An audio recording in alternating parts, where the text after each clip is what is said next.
cometidos con arma de fuego por entidad federativa en México entre enero y junio de 2019. El 70% de estas armas están relacionados con compras en los Estados Unidos, es decir, se adquieren allá, ingresan a nuestro territorio y los resultados que estamos viendo son delitos cometidos con armas de fuego. Por esa razón, para nosotros es la más alta prioridad en este momento.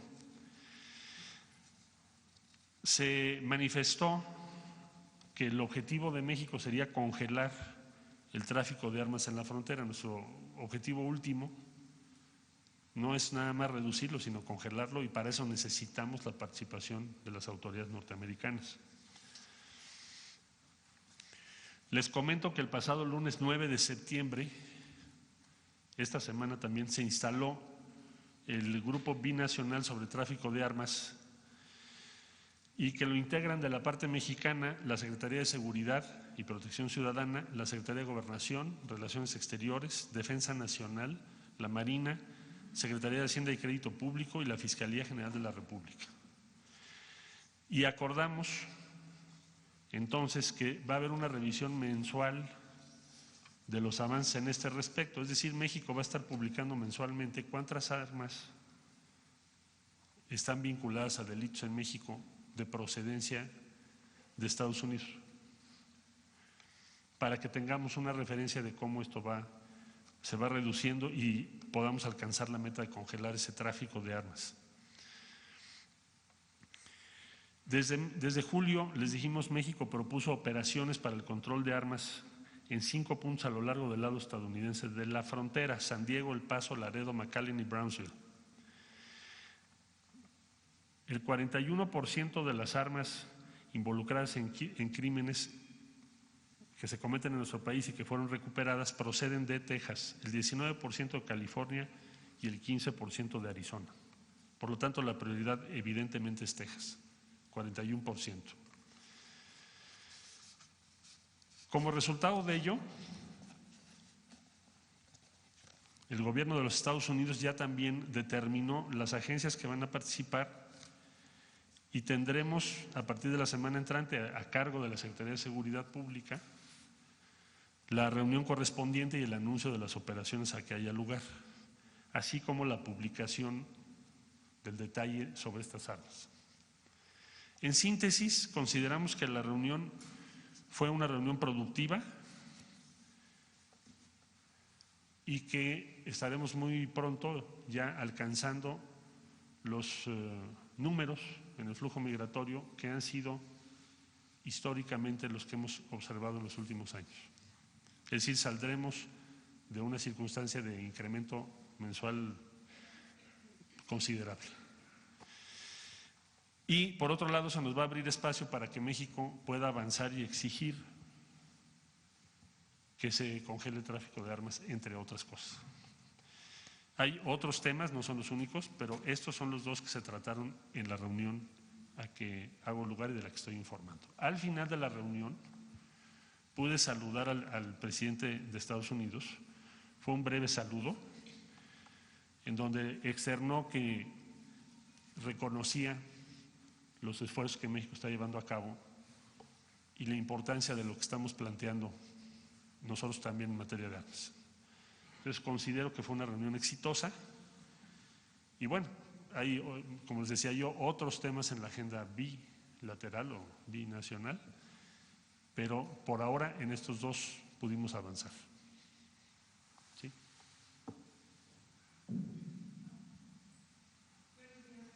Buenos días. Yo quería preguntarle qué posición tiene México ante la decisión de la Suprema Corte de Estados Unidos ayer de permitir al gobierno de Donald Trump negar el asilo. Entiendo que es un asunto interno, pero esto afectará a México porque dejará migrantes más varados en la frontera. Y la segunda cosa, rapidísimo, es qué posición tiene México también sobre los mexicanos que han muerto en custodia en el ICE. Ayer reportaba un medio estadounidense que murió uno y que es el 8º mexicano que muere. Gracias. Todo el día de ayer estuvimos en contacto con Reina Torres en Chicago sobre el caso que mencionas. está muy presente. Lo que estoy esperando es el reporte de cuál es la razón, qué sucedió, y pues vamos a tomar todas las acciones legales y necesitamos tener claro qué es lo que ocurrió con él. Desde luego que sí estamos muy presentes. Yo diría que Reina Torres es de las cónsules más capaces y comprometidas que tiene México en Estados Unidos. Y ayer hablé varias veces con ella sobre ese asunto en particular. En cuanto yo tenga ese reporte, se los comparto, porque eso va a determinar el tipo de reacción que tenga México. Sobre la Suprema Corte, nosotros tenemos en México, como tú sabes, una política muy distinta a esa. Y no vamos a variar esa política. Es decir, nuestra política de refugio, de asilo, es una tradición en México. Y en México no implementaríamos ese tipo de restricciones, ni sería algo en lo que hubiese un consenso en México. Pero allá es una resolución de la Corte. Es un asunto de los Estados Unidos, desde luego que no coincidimos. Nosotros tenemos otra política. Allá atrás. Buenos días, canciller Carlos Calzada, de Educación. Me gustaría conocer su postura del gobierno mexicano en torno a las declaraciones de la alta comisionada para Derechos Humanos de Naciones Unidas, Michelle Bachelet, en el sentido de que la política migratoria, tanto de Estados Unidos como en México, significa un grave riesgo para los derechos humanos, e incluso mencionaba que se han bloqueado hasta 35,000 solicitudes de asilo por parte de centroamericanos. Gracias. Sí, vamos a estar en comunicación. Como sabe usted, tenemos una muy buena relación, por fortuna, con la oficina de la alta comisionada. Aquí mismo estuvo firmando un convenio que nos va a ayudar mucho respecto a la Guardia Nacional, y le solicitamos una reunión para intercambiar la información, en primer lugar para saber esos 35,000 a qué se refieren, proporcionarle la información de qué es lo que estamos haciendo. Ella lo que muestra y es una preocupación, y pues nosotros también siempre estamos preocupados por eso. Entonces lo que tenemos que hacer es compartir la información que tenemos y tener claro cuáles son sus preocupaciones y cómo las podemos resolver. No lo veo yo como otra cosa más que como el inicio de un diálogo para tratar de tener y atender las preocupaciones sobre derechos humanos, que desde luego es lo que tiene ella que hacer, está haciendo su papel. Entonces, el papel nuestro es acercarnos, compartir la información, entender cuáles son las preocupaciones, también que ellos entiendan cuáles son las decisiones nuestras y que podamos avanzar para proteger efectivamente los derechos humanos. Esa es la postura de nosotros y esa reunión será muy pronto. Allá, por favor. Canciller, presidente, buenos días. El tema de las armas es un grave problema para México, sí, no solamente de este gobierno, sino de anteriores, y bueno, las pruebas están más que registradas. Según la Secretaría de la Defensa Nacional, a México, al país, ingresan 200,000 armas cada año. El 70% de ellos provienen de armerías estadounidenses, y esos negocios se encuentran ubicados en los estados de California, Arizona, Nuevo México y Texas. Yo quiero preguntarle si hay alguna plática con estos gobernadores estadounidenses, y el hecho de que México el hecho de que Estados Unidos prometa que no ingresarán armas a México, ¿no es una utopía, canciller? Es como si México dejara de vender petróleo. Bueno, yo te diría que es un objetivo difícil de alcanzar, estamos muy conscientes de eso. De hecho, México lo ha planteado en diversas ocasiones con diferentes grados de prioridad, pero no por ello debemos renunciar a un objetivo que para nosotros es prioritario. El grado de dificultad no determina la voluntad que le pones a un objetivo. Muchas veces los objetivos más difíciles de alcanzar es donde más trabajo y voluntad y compromiso tenemos que empeñar. Entonces, aprovechamos la reunión en la Casa Blanca para decir, a ver, aquí hay dos temas. El tema de ustedes es migración, el tema de nosotros es armas y tiene el mismo peso. Entonces, se van a integrar ya, de hecho el día 9 se integró el grupo de trabajo, de parte de Estados Unidos pues lo representa en México, empezando desde el embajador, porque es el grado de prioridad que le dieron, y tenemos cada mes que presentar los datos. Entonces yo creo que con diversas medidas combinadas, porque también tienen que ser combinadas, porque un tema es cómo salen y otro tema es cómo entran. Tenemos que trabajar en conjunto. Y eso es lo que vamos a hacer, y creo que sí vamos a estar en posibilidades de lograr resultados. Por supuesto que sí, y los vamos a exigir. Nada más tengamos claro primero qué número es, qué tipo de armas son, de dónde provienen Y no solo estar revisando una por una, que desde luego es indispensable, sino tener una política en toda la frontera. A eso vamos. Sí. Bueno, lo evaluaríamos si fuese necesario, porque en realidad es una materia federal. En los dos países la parte primordial son el gobierno federal. Buenos días, presidente canciller. Nelly Segura del IMER. Preguntarle cuál será la posición de México en el Tratado de Río que podría abrir una puerta para una intervención militar en contra del régimen de Nicolás Maduro, y si el país podría fungir, o ustedes como funcionarios, como puente a lo mejor para liberar las tensiones en Sudamérica. Gracias. ¿Se refiere usted a que el día de ayer se convocó al Consejo Consultivo del Tratado Interamericano de Asistencia Recíproca? México denunció ese tratado, es decir, dejó de formar parte en el año 2002 en un discurso célebre del finado y muy querido Gustavo Iruegas. Y los razonamientos que México en aquel tiempo puso sobre la mesa para dejar de participar en el Tratado Interamericano de Asistencia Recíproca, que es previo a la Organización de Estados Americanos, data claramente de cuando la Segunda Guerra Mundial. Entonces, los argumentos que México en aquel tiempo puso sobre la mesa era que ese tratado ya no tenía razón de ser en las actuales condiciones del mundo y que debería sustituirse porque contradice los principios de la Organización de Estados Americanos y la solución pacífica de los conflictos. No habiendo un riesgo militar en contra de países de América, proveniente de países de otros continentes, no había razón entonces para mantenerse en ese tratado. El día de ayer se invocó y se hizo la reunión del Consejo Consultivo y México presentó su postura de manera muy enérgica. Es decir, a nosotros, ¿qué nos preocupa? Que se esté pensando en una solución de tipo militar respecto, en este caso, a Venezuela, pero el día de mañana puede ser pues, respecto a cualquier tema en América Latina. Por lo tanto, de antemano y por razón de política exterior esencial, México ayer fue uno de los países más claros en contra de que se reuniese el Consejo Consultivo y en contra de que se iniciase el proceso para actualizar este tratado. Entonces, desde luego que vamos a mantener esa posición, y esa posición se refiere a lo que México siempre ha sostenido, es decir, a la no intervención, y menos cuando es por medios que tengan que ver con el uso de la fuerza. Y ahí sí creo que hay un consenso muy amplio en el mundo. Ayer eso fue lo que México planteó y esa va a ser la postura mexicana de acuerdo a lo que establece nuestra Constitución, la historia y lo que queremos que sea el futuro de nuestra convivencia en este continente. A usted. Usted, por favor. Insistir, canciller, buenos días, Antonio López del periódico La Razón. Insistir en este tema de las armas, el secretario de la Defensa Nacional reconoció que en México existen al menos 1.679.000 armas ilegales en el país. Tomando en cuenta que las Fuerzas Armadas pues son prácticamente 280.000 elementos, estamos hablando que con las armas ilegales que hay en el país pues se podrían armar 6 ejércitos mexicanos.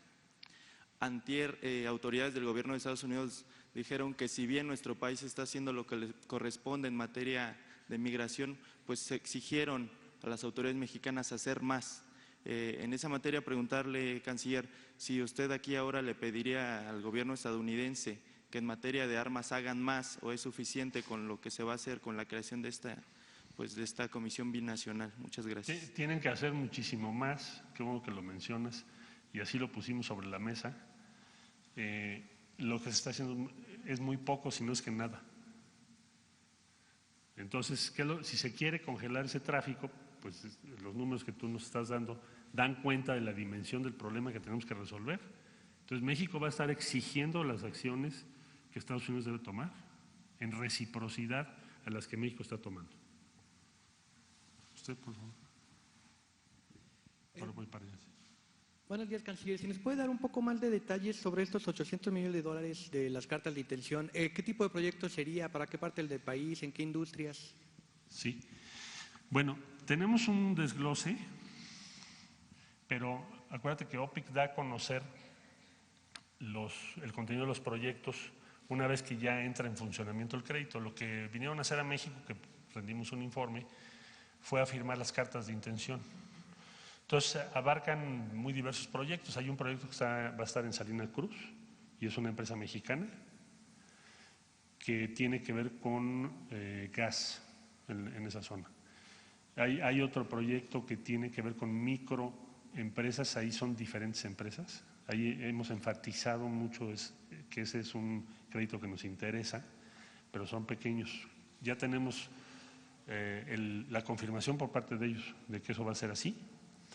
Y los 330 millones que están por aprobar, ahora que vaya la misión mexicana nos van a decir cuáles son los proyectos. Pero sí les presentamos, si quieren hoy mismo, lo que sabemos ya con más detalle, cuáles son los montos. Sí, con mucho gusto. Tú, por favor. Buenos días, señor presidente, señor canciller, Carlos Montesinos de la Hoguera.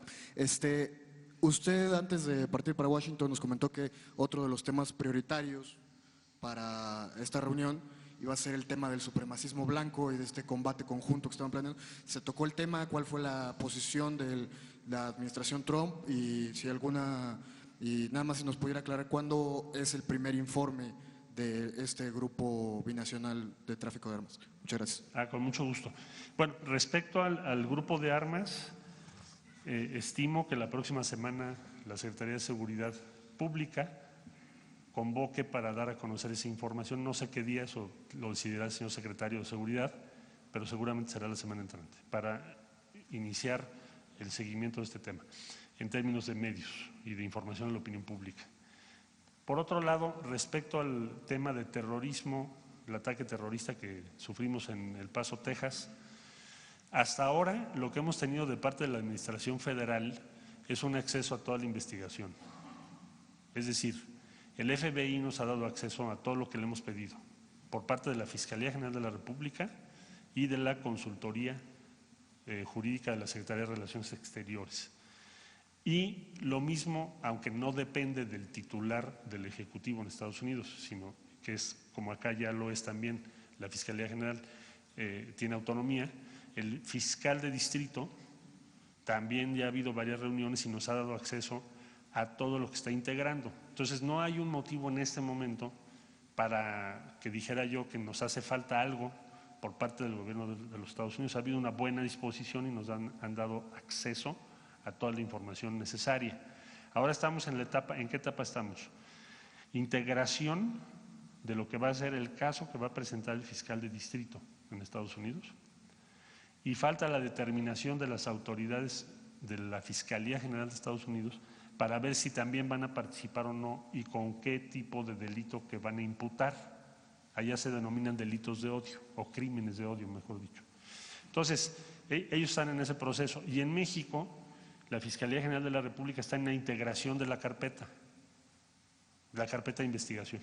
Entonces, ese es el punto en el que nos encontramos y yo diría que ha habido buena disposición y hemos tenido acceso a toda la información que hemos requerido hasta el día de hoy. Allá, por favor. Buenos días, canciller, presidente. Preguntarle si nos pudiera detallar un poco más en qué consiste este congelamiento de armas, si hay una cifra y para qué periodo sería, y si nos pudiera especificar un poco más cuáles son las medidas que le están pidiendo a Estados Unidos que tome desde allá, desde Estados Unidos, para este congelamiento. Gracias.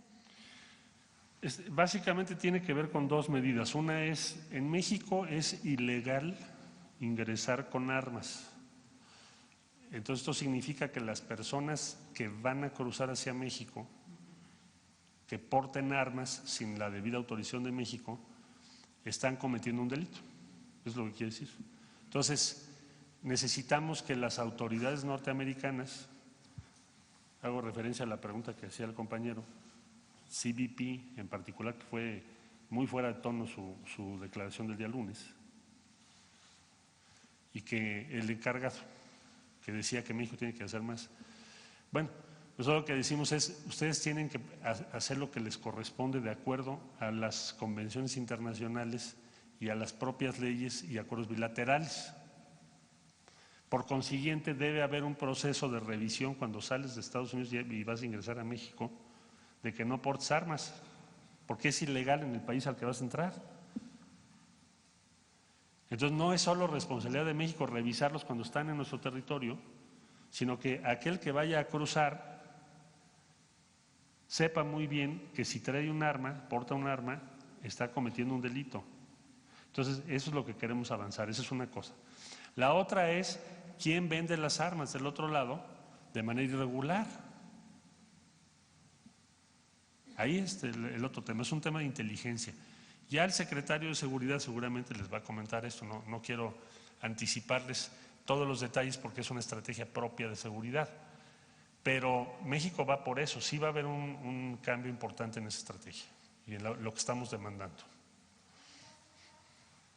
¿Perdón? Una cifra del... Se va a dar a conocer la cifra mensual.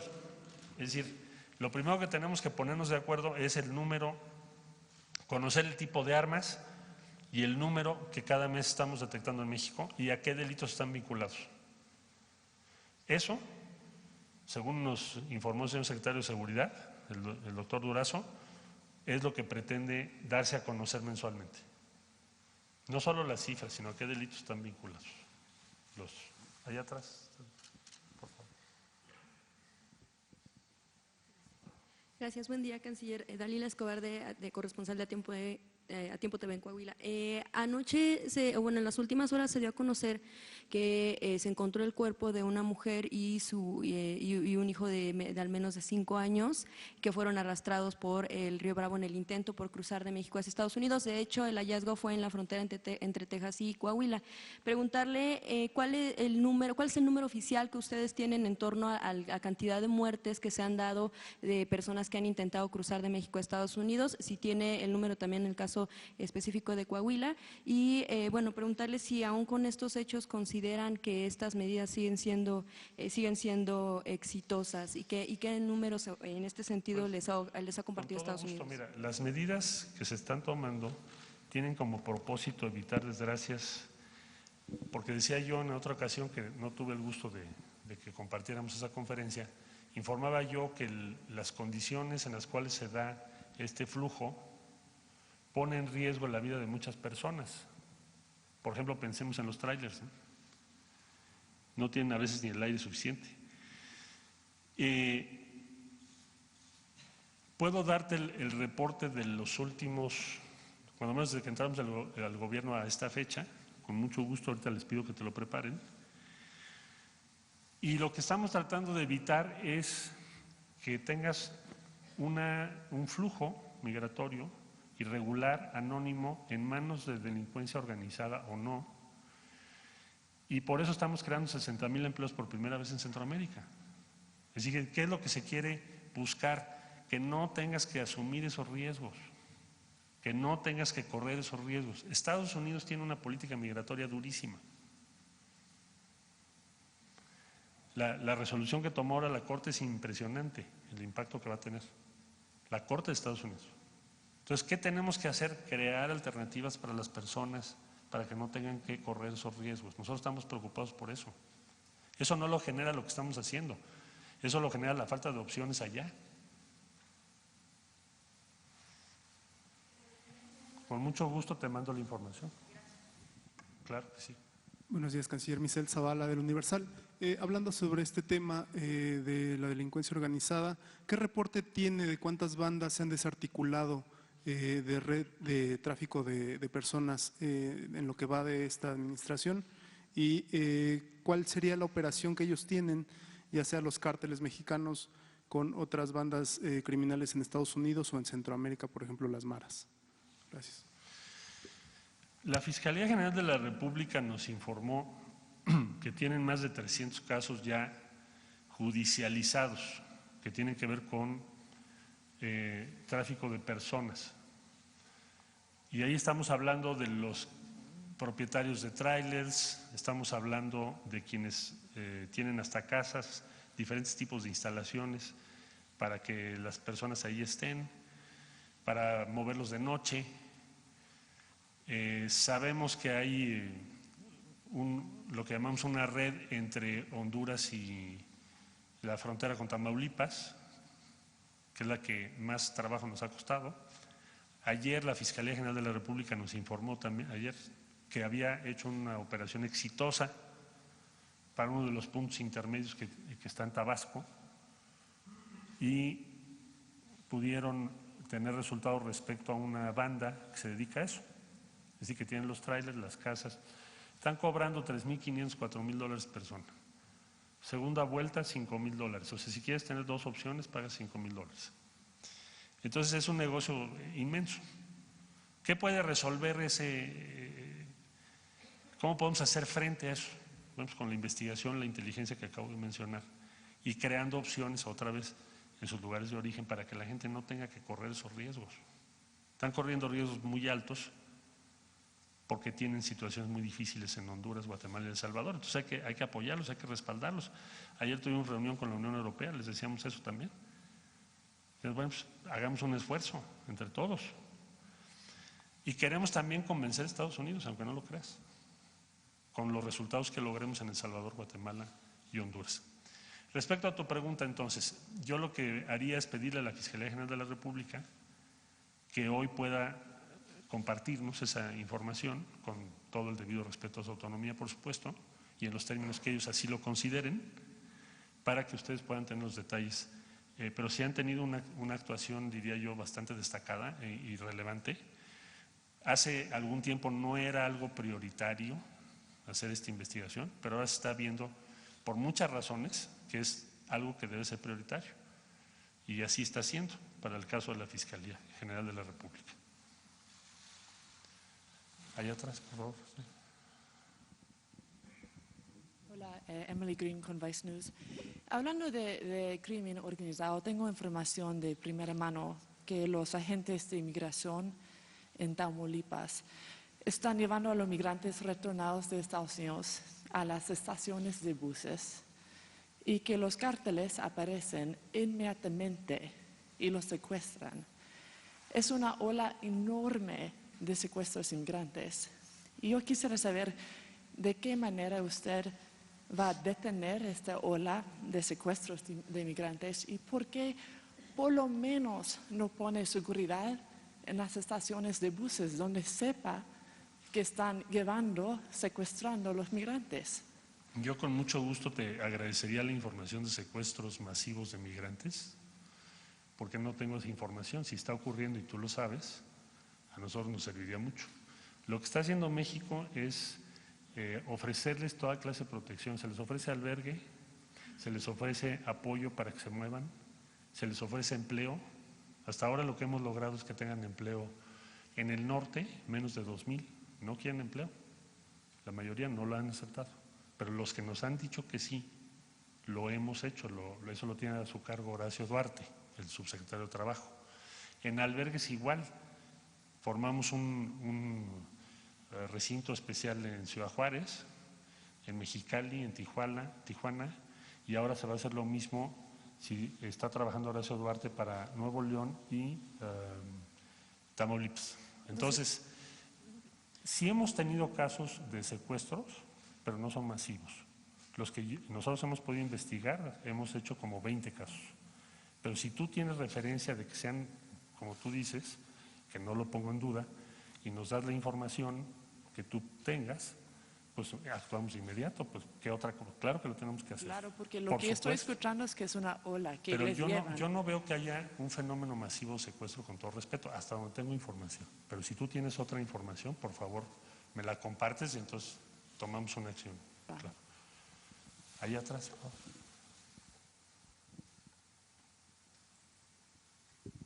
Buenos días, canciller Andrea Meras de Grupo Fórmula. Hablaba sobre el impacto de esta medida de la Corte de Estados Unidos. Yo quisiera preguntarle qué estimaciones tiene sobre este impacto que tendría con México, sobre el número de solicitudes de asilo o cuál otro impacto tendría. Gracias. Bueno, estamos evaluando los impactos. Esta es una decisión del día de ayer. Sería muy apresurado darte ahorita números, cifras, pero por supuesto que es una medida sin precedentes. Que la Corte haya resuelto eso, pues llama la atención, pero es una decisión de ellos.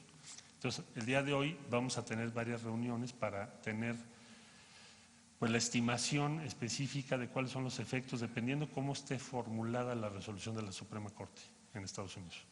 Entonces, el día de hoy vamos a tener eso claro. Ahora, te anticipo que las solicitudes de asilo por parte de mexicanos son es el número muy menor, pero de todas maneras, desde luego que sí tiene un impacto para todos los que están solicitando asilo de diferentes nacionalidades. Entonces, ese número lo tendré más tarde. ¿Tú, por favor? Gracias, presidente, canciller. La decisión que toma la Suprema Corte de Estados Unidos el día de ayer es un gran impacto. Esto presupone o caldea el ambiente para que México sea el tercer país seguro.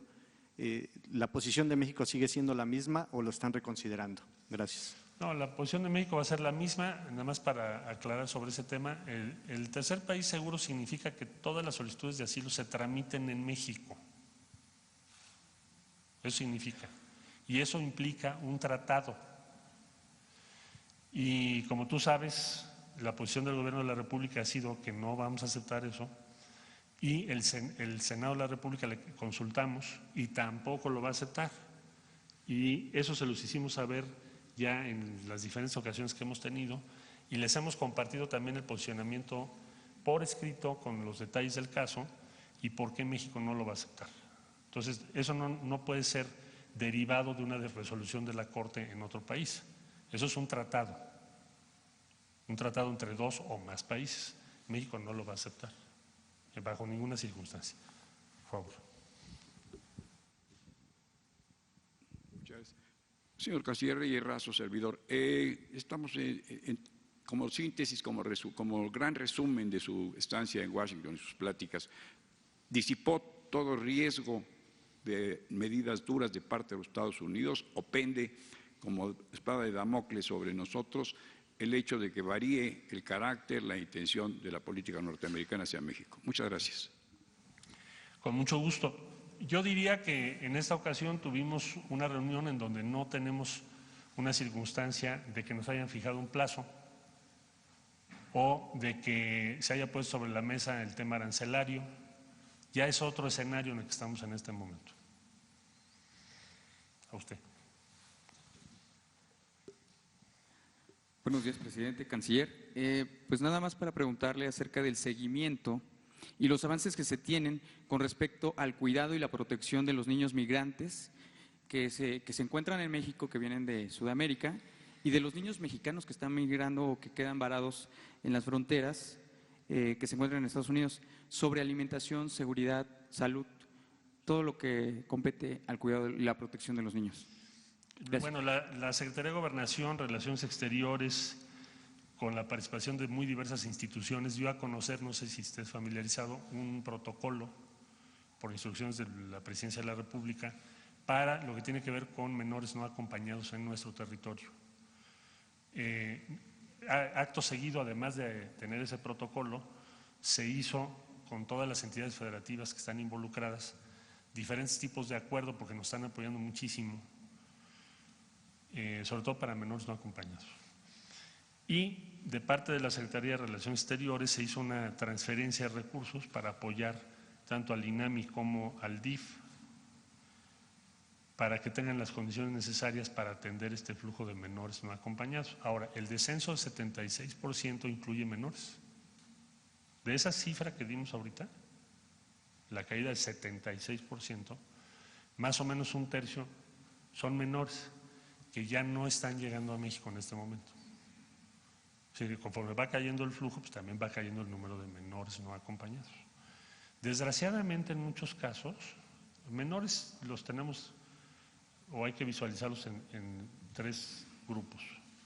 Los muy pequeños, recién nacidos, en fin, que necesitan la asistencia muy intensiva, infancia y luego adolescentes. Y en cada caso hay una política distinta, entonces, pero con mucho gusto te compartimos ese protocolo que está funcionando ya en este momento. En Estados Unidos es algo permanente de los consulados. Los consulados mexicanos es la red más valiosa de consulados en Estados Unidos, de todos los países del mundo. Y visitan al más del 80% porque necesitamos que lo acepten. O sea, el restante 20 te dice que no, gracias, pero un poquito más del 80% de todas las personas que necesitan asistencia en Estados Unidos, que están en alguna condición de detención, de proceso migratorio o en cualquier otro escenario.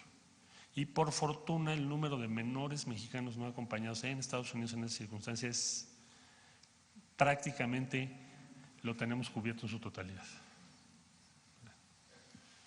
Allá atrás. Hola, buenos días, presidente. Buenos días, canciller. Nicteja Tobar de Radio Latino Inc., California. Dos preguntas respecto a los 3 centros de integradores de migrantes que están puestos en marcha en el norte del país, en Nuevo León, Mexicali y Tijuana. Bueno, mi pregunta va referente a cuál va a ser el modelo de atención que se va a dar a la población migrante y, bueno, ¿cuándo estaría iniciando operaciones estos 3 modelos de integradores de población migrante? La segunda pregunta, pues, va encaminada a la reparación y recuperación de espacios en los albergues al sur del país, en Tapachula, Chiapas. ¿Cuál es la población que se está atendiendo actualmente y cuáles son las acciones y programas sociales a los que está accediendo la población migrante en este momento? Tengo otra pregunta para el presidente. Respecto al ahorro que se dio en el convenio con Fermanca y México, ¿qué se va a hacer con el recurso? Si se va a redirigir y en qué se va a aplicar o en acciones para otras actividades en México. Gracias. Bueno, muchas gracias. Les voy a agradecer muchísimo una pregunta por cada uno para que podamos atender a la mayoría. De los albergues, los centros de atención a migrantes ya están operando los que usted me comenta y tenemos una línea de apoyo a muchas instituciones que son de la sociedad civil.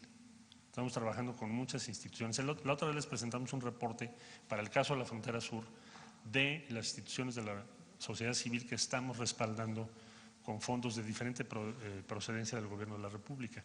Entonces, le diría yo que el punto de crisis que tuvimos en el mes de junio de saturación de albergues, de problemas serios, ya no es la situación en este momento. ¿Por qué? Pues por las cifras que acabamos de dar a conocer en este momento. En Ciudad Juárez, por ejemplo, la ocupación del centro Leona Vicario pues no ha rebasado el 50% de la capacidad instalada y va para abajo. Es decir, el número de personas que están necesitando esos apoyos también está bajando pues de manera muy acelerada. Hasta ahí atrás. Buenos días, presidente, canciller Estefan Ochoa de ADN 40. Nada más saber si en esta conversación que el día de ayer se sostuvo con Donald Trump se habló sobre una posible visita, encuentro entre el presidente López Obrador y su homólogo, esto pues con el éxito que obtuvo este plan migratorio. Gracias. Bueno, sí se menciona siempre que se está en la mejor disposición para en algún momento dado tener un encuentro, pero no se habló de una fecha específica ni tenemos una intención de corto plazo de llevar a cabo ese encuentro. Más adelante, si es necesario, con todo gusto lo hacemos. Hay una buena disposición y yo diría que si mantenemos una buena relación como la estamos logrando hasta ahora, seguramente vamos a tener resultados favorables en los temas que México ha puesto sobre la mesa. No me refiero nada más al tema de armas, sino al tema de desarrollo, que fue el tema principal desde la primera comunicación que envió el presidente López Obrador al presidente Trump, diciéndole por qué no invertimos y hacemos un plan conjunto para el desarrollo en Centroamérica y el sur de México. Entonces, seguramente eso va a ser un tema cada vez más importante en la relación entre ambos países. Gracias. Allá, por favor. Buenos días, canciller Mara Rivera de Enfoque Noticias.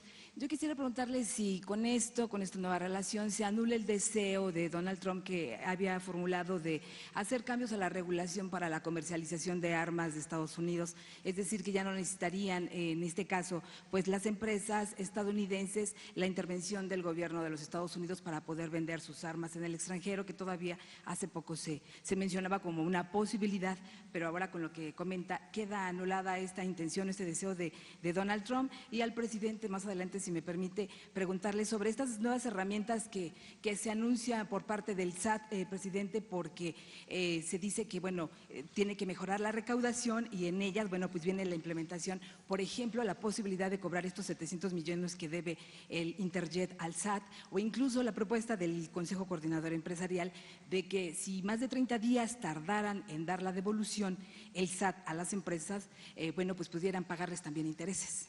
Gracias. No se anula. Nosotros no tuvimos una conversación con el presidente Trump respecto a sus posibles iniciativas en materia legislativa. Lo que estamos planteando en materia de armas es que haya una acción correspondiente y recíproca de Estados Unidos en el ámbito de las competencias que actualmente tiene, y considerando que en México es ilegal portar armas sin la autorización de la Secretaría de la Defensa Nacional, como lo establece la ley, o de las corporaciones correspondientes. Entonces, lo que estamos exigiendo es que, conforme a lo que la ley dispone, se aplique y podamos tener un resultado favorable, que es congelar el tráfico de armas. ¿Okay? Si les parece, tomamos 3 más. Ok. ¿Sí? Sí, buen día. Carlos Guzmán de ABA Noticias. Con respecto a los mexicanos, el día de ayer se mencionaba de que después de esta reunión se acordó de que todos los mexicanos deportados llegarían a Ciudad de México, se concentrarían en Ciudad de México a fin de que no estén en la frontera. ¿Qué tan cierto es esta circunstancia? Y la parte de los niños migrantes que están en el sur del país, ¿qué tanto se les está apoyando? Porque sigue habiendo denuncias en redes sociales de que prácticamente son el talón de Aquiles de todo esto, que son los más afectados. Gracias. En lo del sur estamos apoyando, como le decía yo, a muchos albergues y al DIF estatal y federal. Y creo que tenemos un buen modelo de atención. Pero si usted tiene conocimiento de algún caso que no sea así, con mucho gusto lo revisamos, se lo transferimos al DIF y lo revisamos de inmediato. Pero se ha hecho un esfuerzo considerable. Y respecto a los mexicanos, ¿qué es lo que planteamos ahí? Que no hagan repatriaciones de mexicanos que se queden en la zona de la frontera, porque después tienen que hacer todavía un esfuerzo muy grande para llegar a sus lugares de origen. Hubo un programa de 2013 a 2018, se suspendió en el 2018, y lo que queremos es que se vuelva a realizar, que es que las personas que sean repatriadas, nuestros connacionales de Estados Unidos, sean a sus lugares de origen, o lo más cercano que se pueda, y no que sea en la frontera norte. El número de mexicanos que tenemos repatriados es menor al número de mexicanos que tenemos en Estados Unidos con visas de trabajo hoy en día. Esto no había pasado hasta hace poco. Entonces, para darnos una idea de magnitud, estamos hablando de alrededor de 20,000 al mes. Entonces, lo que queremos es que ese programa se lleve a cabo con esas 20,000 personas. Y ayer tiene usted razón, lo planteamos en la reunión. Y dijeron que sí, vamos a ver ahora que lo cumplan. Dijimos otras 3, ¿no? 1, 2, 3. Listo. Buenos días. Con respecto a los infantes que fueron separados de sus padres allá en Estados Unidos y que estaban en condiciones infrahumanas, ¿continúa esta situación o ya se anuló completamente? Hasta donde tenemos conocimiento, es algo que ya no está sucediendo en la misma escala que estaba sucediendo. Son pocos, muy pocos los mexicanos que están en esa circunstancia, pero sí nos ha tocado, vía los cónsules, respaldar a personas de Guatemala, de El Salvador, de Honduras, que han tenido que enfrentar esa circunstancia, que son condiciones inhumanas.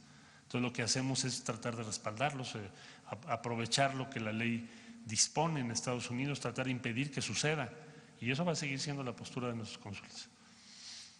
Por favor. Gracias, canciller. Nancy Rodríguez, de Oro Sólido.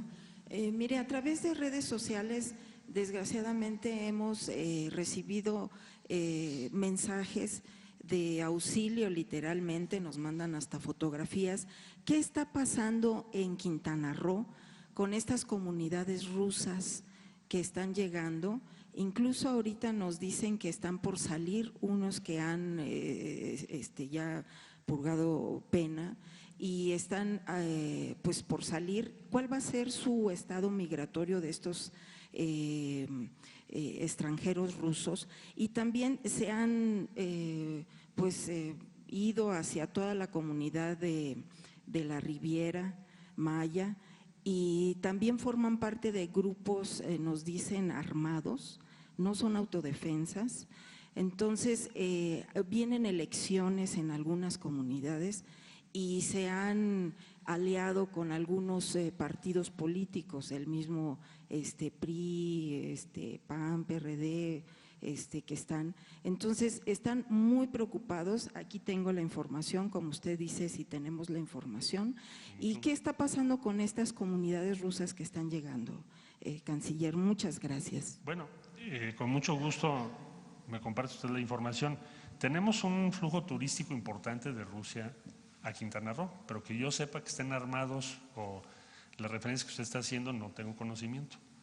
No tengo referencia de que eso esté ocurriendo. Si usted tiene esa información, ahorita me la pasa, por favor, para no caer en generalidades de parte mía, sino ser exacto y específico en lo que usted está señalando. ¿La entrego a usted o sí, por lo tanto, por Jesús, favor, perfecto. para verificarla. Sí, claro. ¿No? Muchas gracias. Por favor. Buenos días, Noemí Gutiérrez de Efecto TV. Preguntarle en este combate al tráfico de personas, saber cuántas cuentas se tienen congeladas ya de estas bandas y a qué monto asciende, y sobre todo saber cuándo se van a reunir con el presidente electo de Guatemala. Gracias. Vamos a tener conversación con el presidente de Guatemala en este mes de septiembre. Estamos por confirmar la fecha, lugar y hora. Probablemente el día de hoy se lo pueda yo compartir a todos, a todas, para tener esa conversación con el señor presidente de la República. Y decir que será un diálogo muy relevante para nosotros, para todo el programa que estamos planteando respecto a la frontera con Guatemala. En sus primeras declaraciones ya el presidente señaló, presidente electo de Guatemala, que le interesa mucho participar en esos planteamientos. Entonces, yo creo que el día de hoy tendremos ya la confirmación de su parte y con mucho gusto la comparto. ¿Y la otra cosa que le interesaba? Hay un reporte de la Unidad de Inteligencia Financiera, pero no me atrevería yo a dárselo así de memoria, porque además no lo ha informado su titular.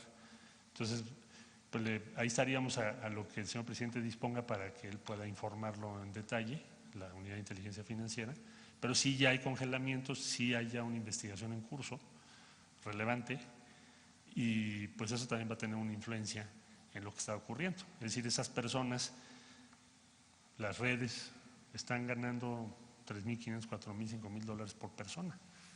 Entonces, es una investigación de la más alta prioridad para la Unidad de Inteligencia Financiera. En cuanto nos den la autorización, pues le pedimos al doctor Nieto que asista para darlo a conocer. Última, para que no te sientas excluido. Muy buenos días. Ciudadano jefe del Ejecutivo del Gobierno de México, muy buenos días. Señor Canciller, muy buenos días a quienes nos ven y nos escuchan. Carlos Pozos, reportero de la revista Petróleo y Energía. Hemos sin duda recibido una palmada por parte del presidente Trump en materia de lucha contra la migración.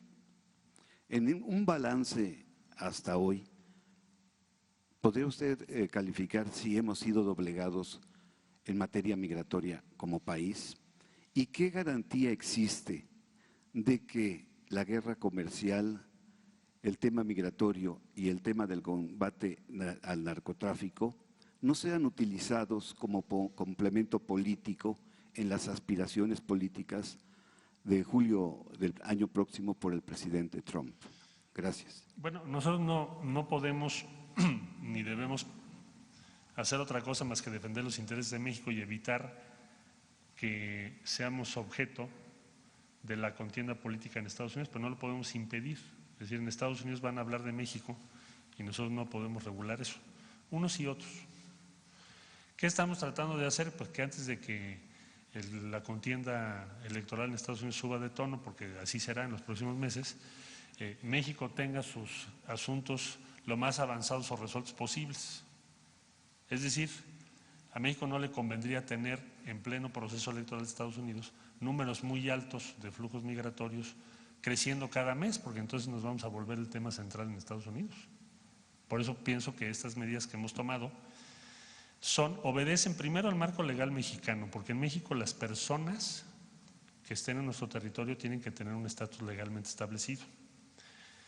México da refugio, da asilo, esa es su política tradicional, es bastante liberal, diría yo, en su política respecto a las personas que nos piden apoyo, que quieren estar en México. Pero México no es un país de paso para que cualquier persona pase a través de nuestro territorio sin cumplir nuestras leyes, porque eso inclusive iría en contra no solo de lo que es hoy lo que la ley nos ordena, sino de la protección de las y los mexicanos y de las obligaciones que tiene el Estado mexicano. Entonces, lo que está haciendo es que de un punto de crecimiento desmedido estemos llegando a un punto de un flujo regular y ordenado, y eso va en favor de los intereses de México, no en contra. Si no, no lo estaríamos haciendo.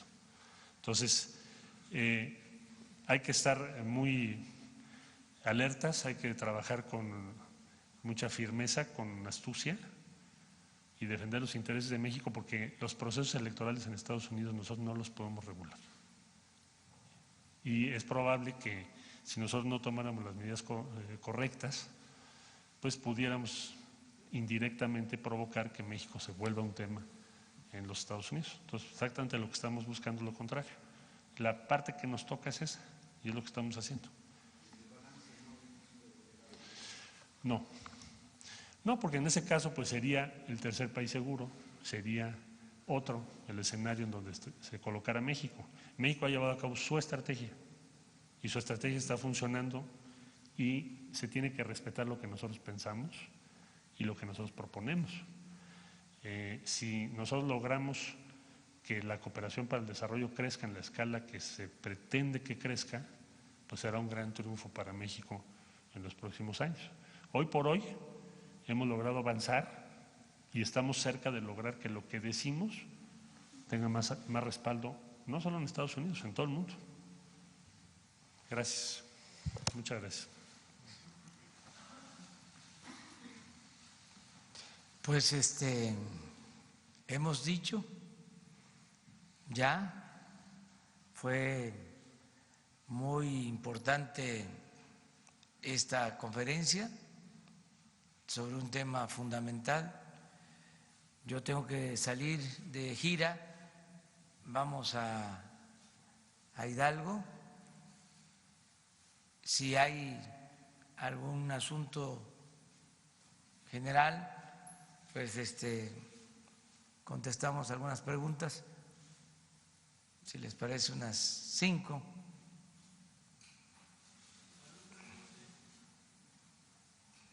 Gracias, señor presidente. Arturo Páramo, Grupo Imagen.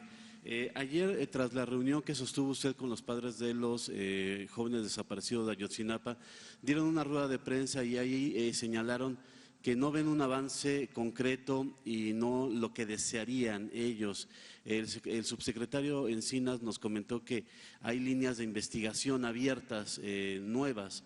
Si nos pudiera comentar, por favor, qué piensa acerca de lo que, del sentimiento de los padres, de que no ven un avance más allá de lo que ya se tenía, y si nos pudiese comentar en algún momento si hay una nueva línea de investigación al respecto.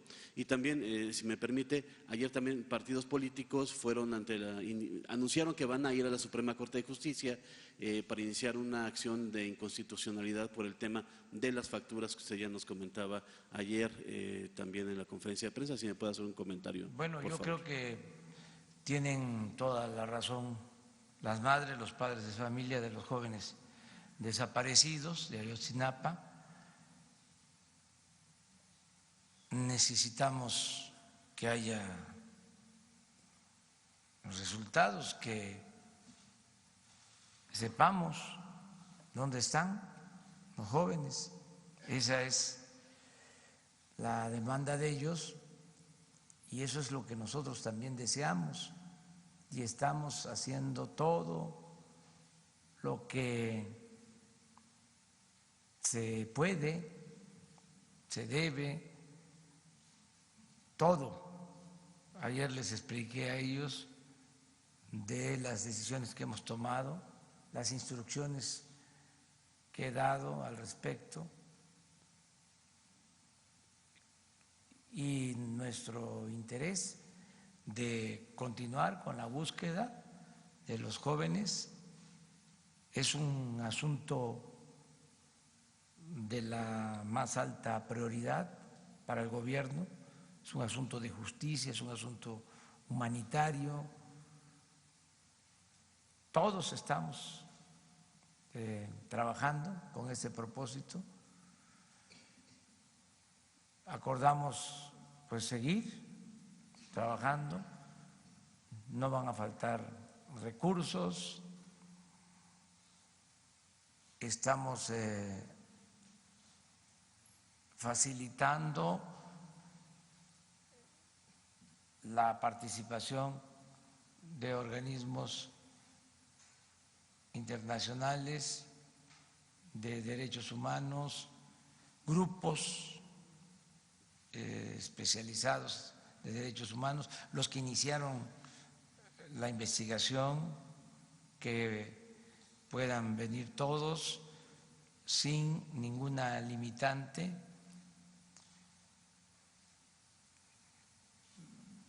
Se integró la Fiscalía Especial, sin embargo, ellos me pidieron que interviniéramos para tener una reunión con el fiscal general en el marco de la autonomía que hay entre los poderes, y en este caso la independencia de la Fiscalía, por ser un asunto de Estado.